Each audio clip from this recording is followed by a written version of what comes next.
Development Communications Trust DCT is implementing a health governance project called Tilimbikiso Moyo Wabwino in the districts of Balaga, Salima and Kotakota. Now this video documentary highlights some of the project impact and success stories.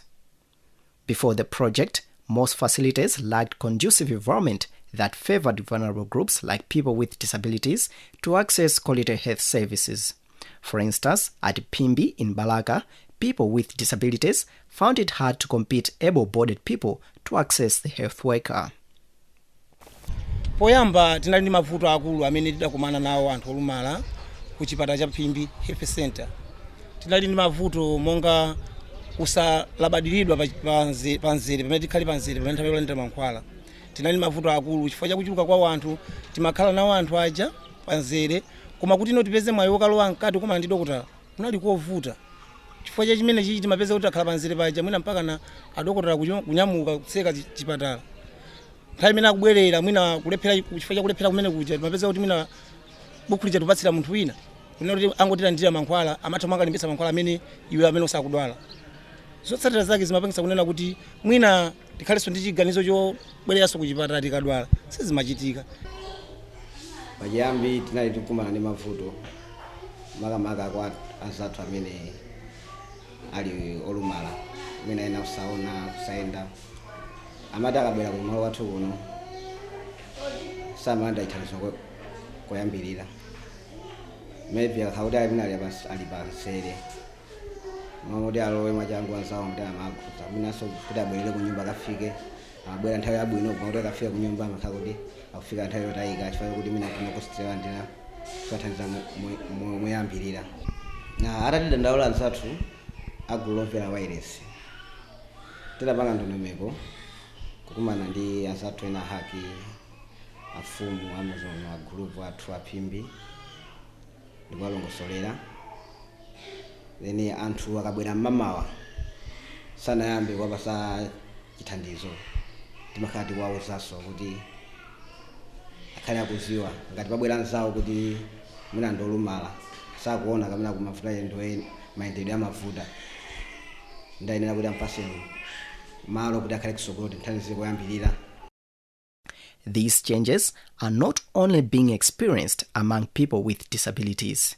Even women, who are also a vulnerable group, have this to say on what they are experiencing. Tinali ndi mavuto ku maternity kwathu dzenje lora marenda linadzadza ndipo kunali chiopsezo timaona mwina pafupifupi agalu mafuna manyamula marenda nde titakambirana ndi gulu lomvera wireless mavuto amene aja anakarula kwa DHO nkuona so kuti DHO anapanga zachangu kudzatipangira dzenje lora ila marenda ku maternity moti panopa vuto limene tinali nalo ku maternity limene linachepa komanso anatimangira mabafa yoti odwala azisambiramo komanso ngati ife anthu odikilira tithenso masambira monse anatikozeraso yathu mabafa zimenezo moti ife gulu lomvera wireless wathu kuno tulithokoza kwambiri pa zimene ife adatichitira.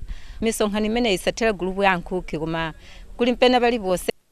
For people to be able to demand accountability and transparency from duty bearers, there is need for capacity building, and the project did that. Kwathu kuno gulu lomvera wireless latiphunzitsa kale kwathu kuno tinali ndi mantha kwambiri kuti kodi adindo likafikira bwanji. Ndiye panopa gulu lomvera wireless latiphunzitsa za ufulu wathu taphunziramo zambiri. Panopa tilibenso mantha ndi gulu ndadindo apa chipatala tutuma kambirana nawo komanso gulu lomvera wireless tutuma karulira nkhawa zathu kuti ife nkhawa zathu madokotala tinasemphana nomore chichewa koma panopa tutuma alumikizana nawo bwinobwino. Building capacity of the demand side has to match with the supply side. One of the supply side is the health governance structure, both at local level and district level. Before the project, health advisory committees were engaged in performing roles and duties which they were not supposed to do. Ntchito yathu poyambapo timagwira mosazindikira kuti tikuchita chani chifukwa tinali mbali imodzi kuthandizana ndi adokotalawa mwayapa ndi apa koma osadziwa ntchito yeniyeni.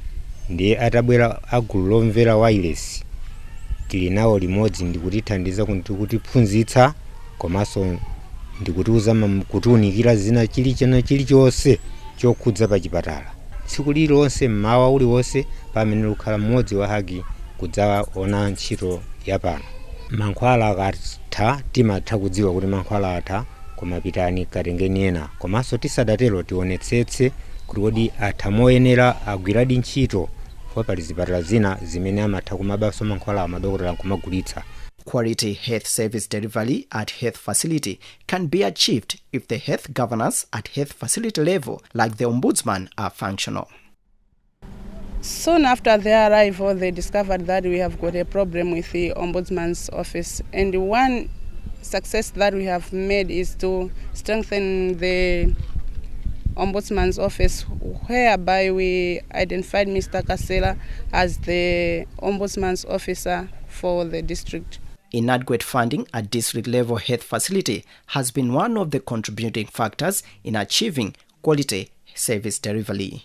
However, the project has created spaces for interaction and lobbying among citizens and state actors for the increase in budget allocation. In the beginning, we used to get very little funding, and when this project was coming, they pledged that they are going to talk to local government financing committee on the issue of raw funding to the district.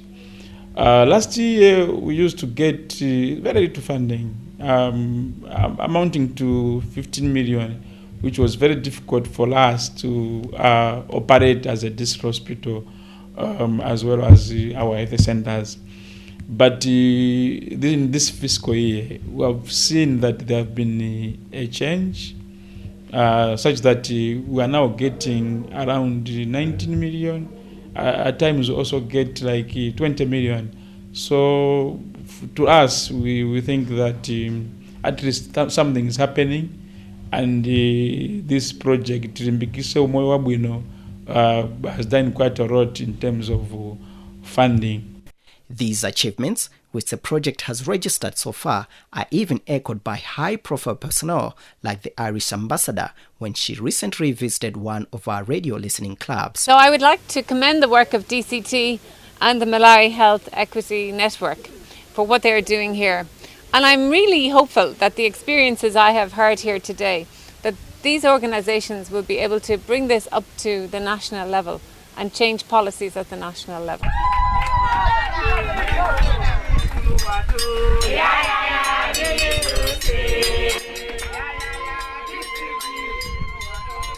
Well, this was just a snapshot of many successes the Tilitonse Moyo Wabwino project has registered in the project impact areas of Salima, Kota and Balaka districts.